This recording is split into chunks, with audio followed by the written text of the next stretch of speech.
Hello again, everyone, and welcome to the Orange Power Podcast. Casey Kendrick, not with Coach Hoyt. Coach has been under the weather, so she has sent along a very capable assistant, the associate head coach for Cowgirl basketball. That's Coach Jhasmin Player. And Coach, welcome to the podcast. Thank you. I'm super excited to be here. Let's talk. Let's start with this, okay? What are your friends? Are you JP? Are you Jazz? Are you Coach Jazz? Are you Coach Player? Let's start there. Who are you? I've actually heard all of those. Probably Coach Jazz the most. Okay. Though. All right. Yeah, it probably stops there. What does Kim Mulkey call you? Well, Jazz, baby. Actually talked to her like 2 nights ago, and that's how it started. So, you know, you said you talked. I talked to you the other day. You said you talked to her, and you said something she said, and when you said it, it was exactly as how she would say it as well. Which, in fact, you know, listening to Satya Messer. Yeah. She's got that same flow too, and I thought, man, those two have been around each other a lot. Yeah, you pick up cadences, you pick up tendencies, and I heard it constantly for 3 hours a day for 4 years of my life. There's nothing I've probably heard more yet. But I'm really blessed to still have a really good relationship with her, and she still cares. And so sometimes I'm like, I remember one night we had a game, and I reached out to her. I was going through something. Oh, it was the national championship. I reached out to her.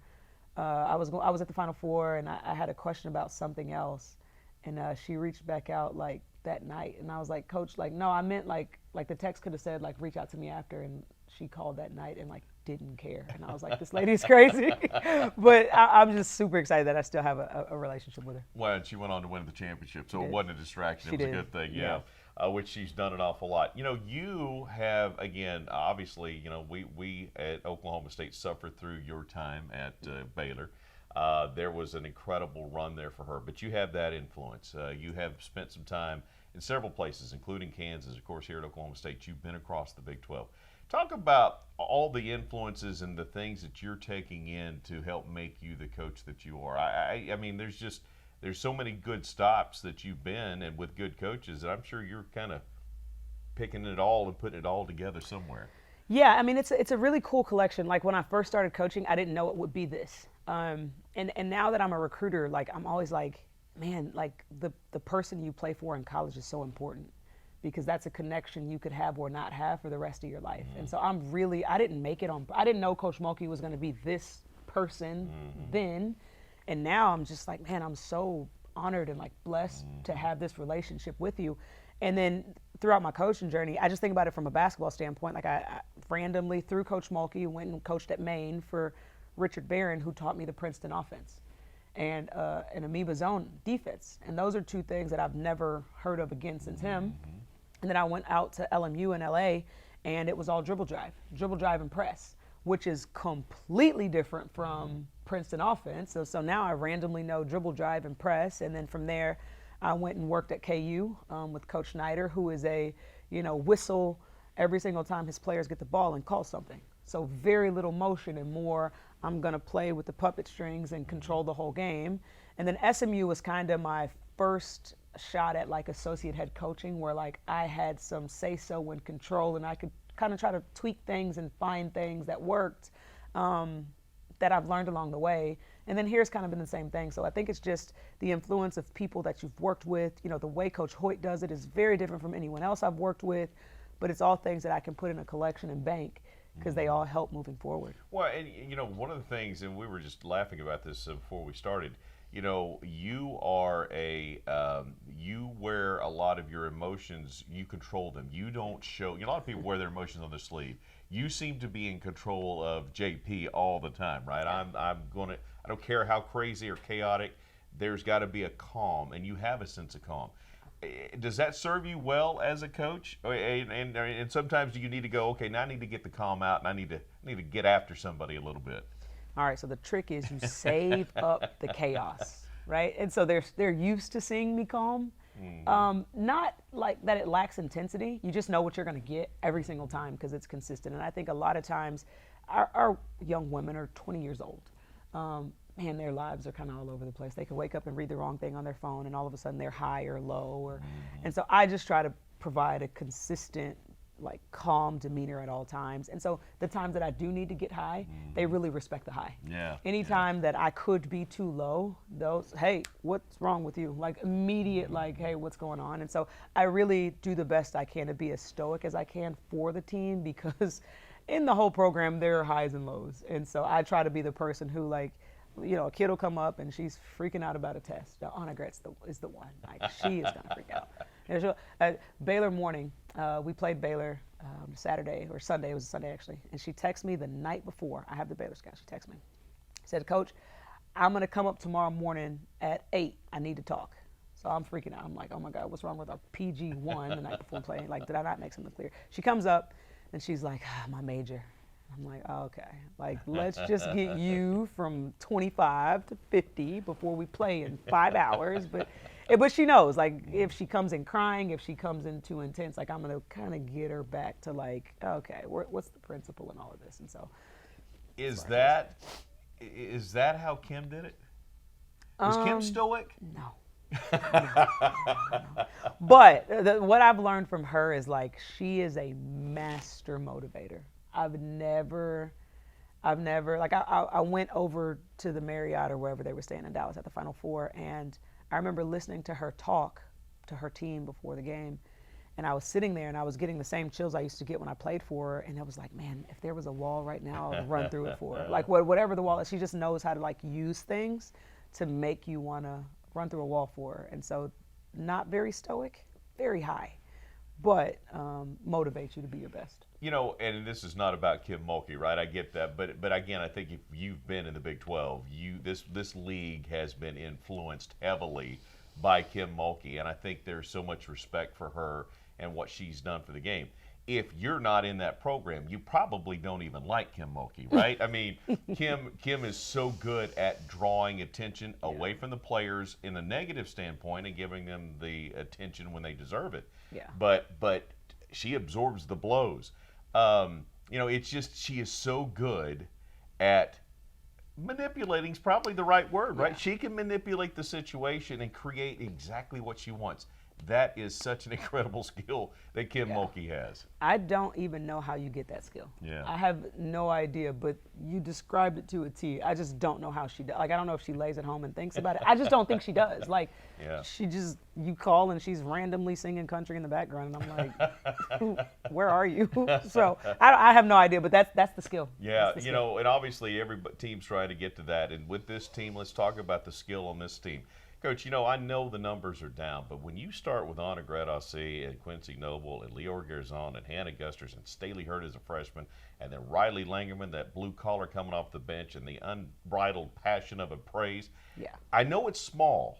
This roster is small, but this is a talented group of young ladies. Very talented. They're small, but they're mighty, and they've stuck together. I mean, this team doesn't look like it did when we put it together almost a year ago. Yeah. But the ones who are here and are still fighting for us and playing for us, it says a lot about them and who they are and how they were raised and the people who sent them here. And so we're just honestly, like, really happy to have them here every single day, because they're all fighting through something, but they haven't bowed out of the fight.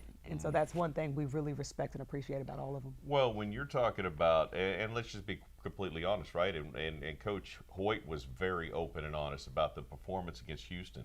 You know, we played against Texas Tech, and it felt like, okay, we're back to who we were. We are who we can be. And then we came out against Houston, and it just fell apart for some reason. Yeah. How do you respond? Well, this team responds almost the same way every time, with a level of intensity and focus, and then you go out and you dominated UCF after they just barely got beat by Kansas State. It just continues to speak volumes of how these kids just get off the deck every single time they get punched and find a way to perform. They do, and they've done it. Again, it speaks to their personal character and their integrity, because you can't make kids do that. I think the one thing I will say about this team is, like, we're trying our best to get them to a place where, like, one win isn't a championship and one loss isn't a championship loss. Right. Like, so sometimes you Right. beat Tech and all of a sudden it's like all of our problems are solved, and then you lose to Houston and it's like, oh my God, the whole season is a waste, right? And so you just have to try to get them right back to neutral and just say, like, the process is what matters, okay? We lost that one. We're going to change how we lost it and why we lost it. And then Now we're going to focus on UCF and why we will beat UCF. Like if you do these things that maybe we didn't do in the past, how we can win this one game. We just want to go 1-0, and no loss is too big and no win is too big. Let's just take care of business and then move on. Well, I mean, the first time you faced them was a good, tight contest. Now, it was on the road, and I get that, but this time you're coming off a really tough loss to Houston, and you dominated Central Florida, so a whole nother deal. So now let's take it to the next level. And I find this interesting again because when you were playing, you and I again were talking, and you guys didn't necessarily have a natural rivalry, right? I don't know. Tech might have been something of that. I don't know. Yeah. But you guys had maybe Texas because they were good. I think it was probably whoever that number 2 team was that was pretty good that year because they were trying to get where you guys were. Yeah.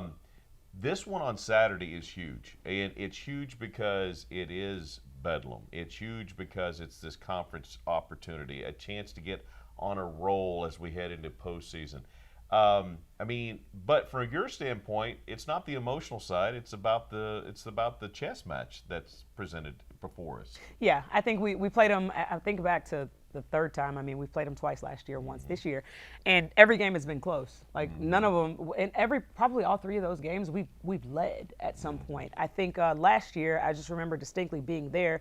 It was on a Gret's breakout game, and it's because from a basketball standpoint, we were setting ball screens in the middle third of the floor, and they kept going under. So she just kept shooting behind it. And if you remember that game last year, we had people foul out. We were playing people that hadn't played all year just because we didn't have bodies. And so you think about that game, and then we play here at home, same thing. Game's incredibly close. This time they have kids get hurt in the first half.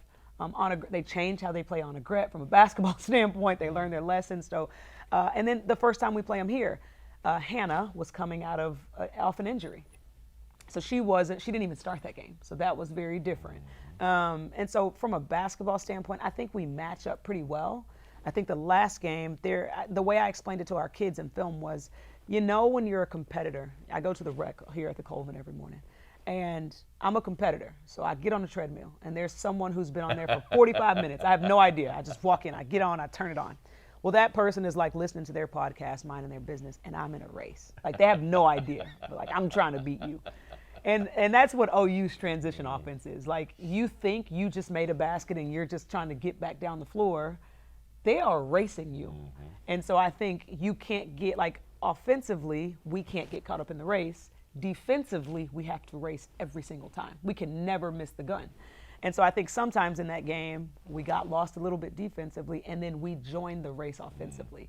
And we don't have the depth and the bodies to join the race offensively because we need to save it up a little bit defensively. So I think there was like a 5-minute mark in the third quarter where like the horn went off, and then they took off running, and then we took off running too, but we did it on the offensive end.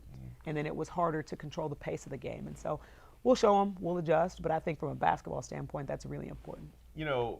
Given, talent is even, and it's never exactly even. Coaching is even. It's never exactly even. But let's just say for the sake of this conversation, it is. Let's go back to the emotional part. I think a lot of people think, well, you just got to be excited and revved up and go. Yeah.